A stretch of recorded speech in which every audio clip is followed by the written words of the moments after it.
Venu avec mon épouse il y a 22 ans.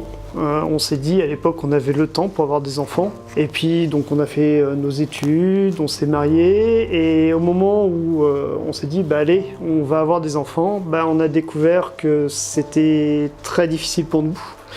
D'abord parce que l'état de santé de mon épouse ne le permettait pas de porter un enfant et moi-même j'ai des problèmes de stérilité. Donc on a fait un parcours du combattant en France. On a fait la fécondation in vitro, ça n'a pas marché. On a tenté l'adoption, ça n'a pas marché non plus. Et seul restait la GPA.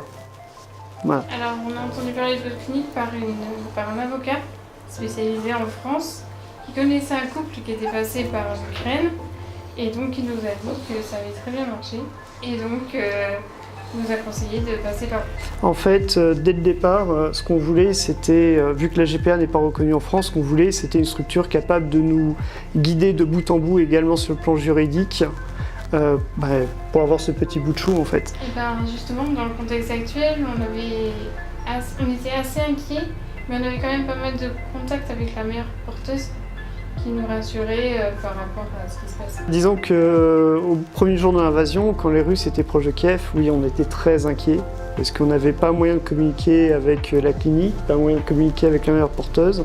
Et assez rapidement, Biotexcom en fait, nous a donné le contact de la mère porteuse pour nous rassurer, elle était en sécurité, voilà.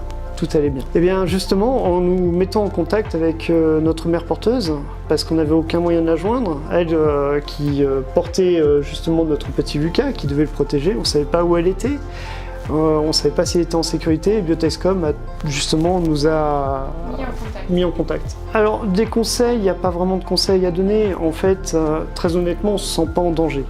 On est ici depuis bientôt un mois, on ne se sent pas en danger.